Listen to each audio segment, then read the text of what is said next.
What's up, party people? We are back. John Delarose here, the leading Hispanic voice in science fiction. Coming at you today with another Comics Writer Pro Secrets.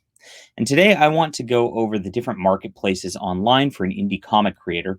Most of us are not going to get into the diamond distribution system. You have to print 3,000 copies and get accepted by Diamond and have them actually distribute you. And you can lose a lot of money that way, especially as it's getting issues 2, 3, and 4, and 5 and 6, and later. And comic shops don't actually stock beyond the issue 1s. They always buy the issue 1s quite a bit. And then after that, it's really downhill in a comic shop from there. And so they don't like to stock future issues. So you are left with several different independent options online right now for indie comics, of which I'll go over most of them right now. The first one is your own online store, of course. And I don't have my own online store yet. I'm going to be remedying that.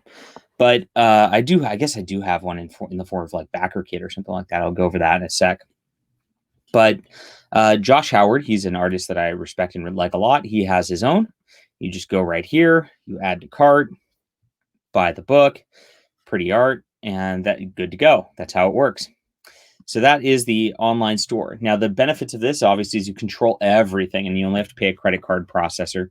Drawbacks are you're going to be doing your own shipping for print stuff. You're going to be doing, if you don't have a way to distribute automatically your digital content, you're going to have to figure out a way for that. But of course, that's all pretty easily fixable. So this is how you do your own online store. And I'm going to do one eventually because I get enough website traffic that, I do want to drive people to just buy stuff. And so we will be implementing that and adding that to my website at some point. Now, what I do on my website right now is I've got a books or graphic novels page. You can go to Flying Sparks or any of my series. I've got each one right here. I got it marked first issue.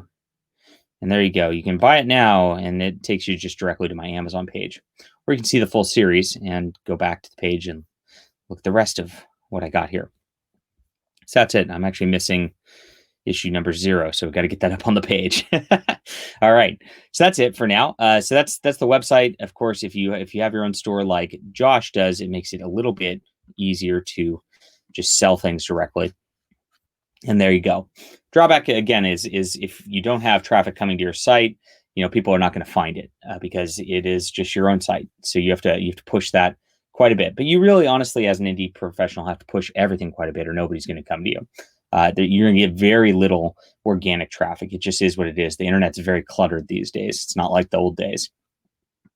Next is Patreon.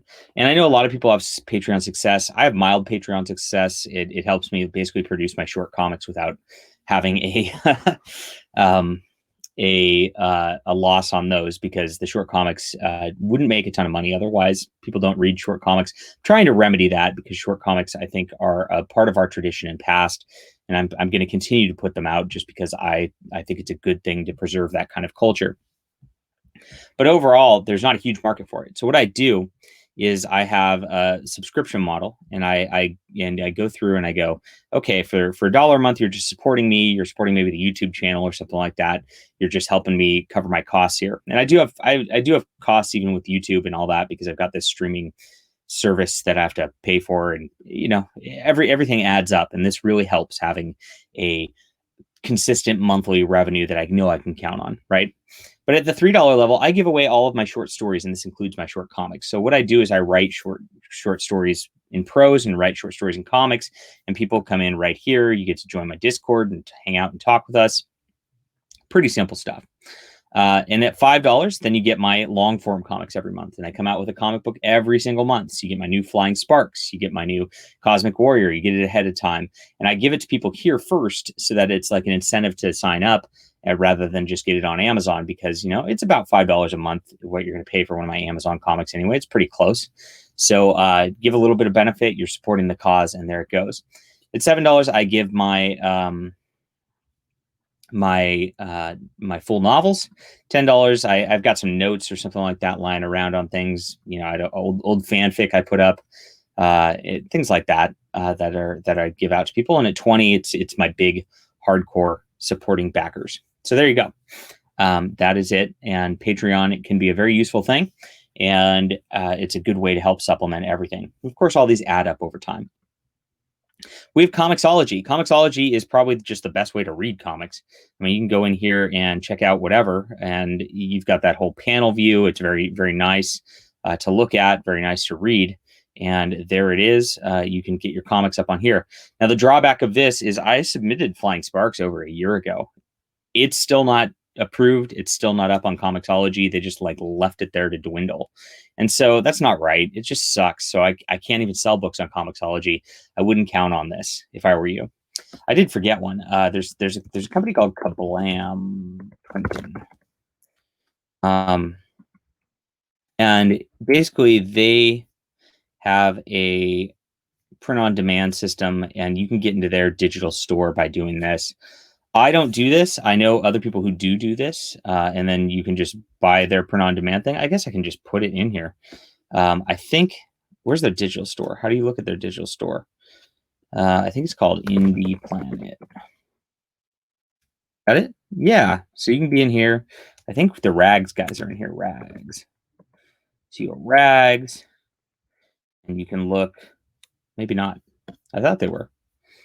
Well, maybe not. But you can put up your comics here, as you see a lot of people do.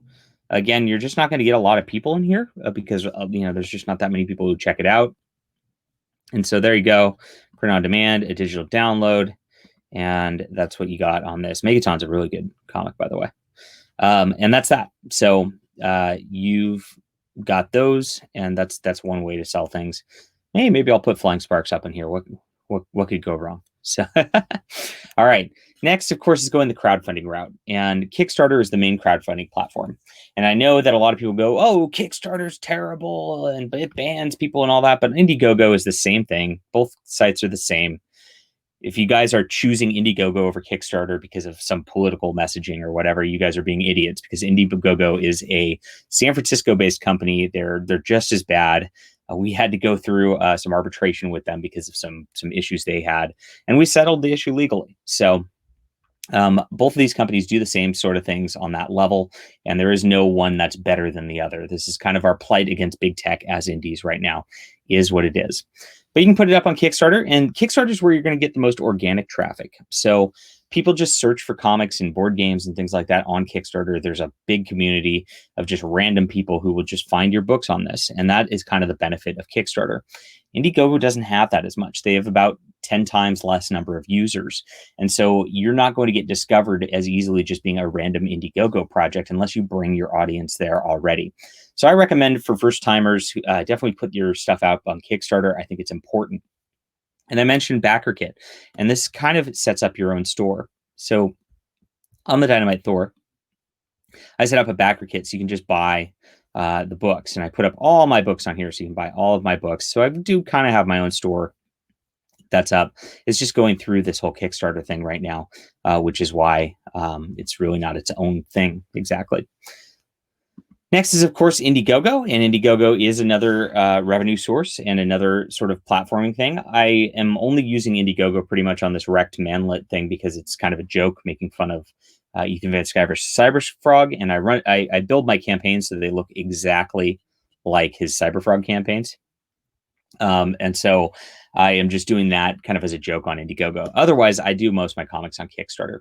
It's not a bad idea. I'm going to I have done comics on Indiegogo in the past, and then I put up like a secondary campaign on Indiegogo. I'm probably not going to do that in the future just because I don't want to set up more campaigns. Like the time I spend setting up campaigns on Kickstarter and then on, whatever, and all on formatting all these things for different sites, Indiegogo is just not worth it. And so I'm going to just trust that my backers will come in and that you guys are going to be people who are going to know where to find the books, because I post them everywhere. And if you want the books, you can get the books. If you're about a platform or whatever and you care more about tech stuff than independent artists, then you're really not the audience for me anyway. So that's that. Indiegogo is an option, though. If you have your own audience and you don't want much discoverability and you just want to put something up real quick and bring your audience in, Indiegogo is a fine way to do that. And that's it. And then finally, my favorite, Amazon. Amazon's both my favorite and my least favorite, I should say. It is the beast. It's got more users than any of the others combined. It has so many readers. It's a potentially limitless sort of thing. Now, the problem with Amazon is that comic readers really are not looking on Amazon like they are on other sites. So it's primarily a book site, and I sell thousands of copies of my novels on here, and I sell a percentage of those on my comics. So there is less of a market, but I'm trying to pioneer this market in a lot of ways. And so you can put it up on Kindle, and you can have your digital version that does that whole panel view, just like Comicsology does. And you can put it up on paperback. There's ways to put up print on demand paperback, and the benefit of this, unlike say your own web store, is this is all print on demand. So I never get a book here. It just prints at a printer where I print all my books, and it ships out, and I don't ever see or touch it. Now, the problem with that is, of course, you're gonna have to pay print on demand costs every single time one of these come up. And that's why my books are like $6.99 or $7.99 on the print level.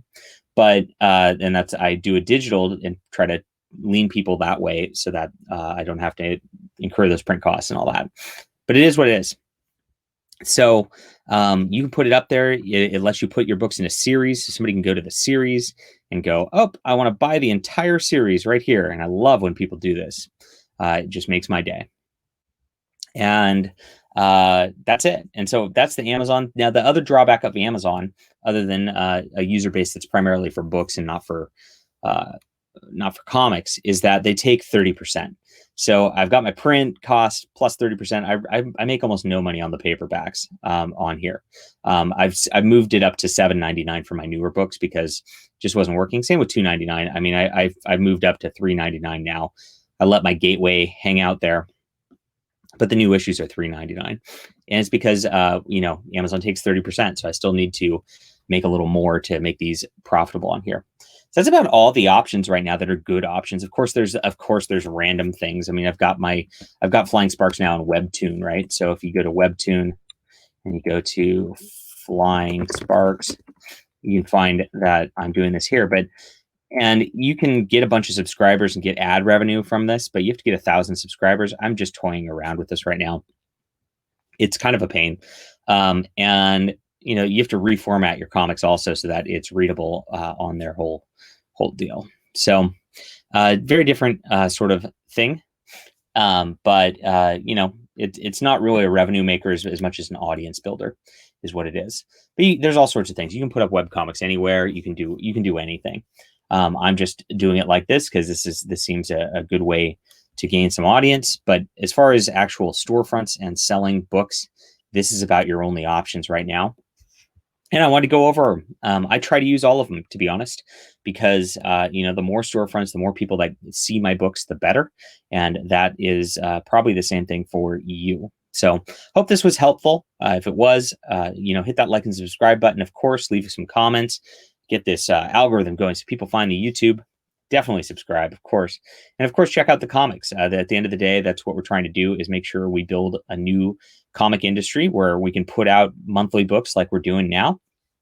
I got my new book out, Spectacular Comics #2. Spectacular Comics. And there's #1. There's the series. There's #2. It comes up right away. People are loving this so far, and it's some of my best stories in here. So you might want to check that out also. All right. Thanks everybody for tuning in. Hope it was helpful. I will see you guys soon.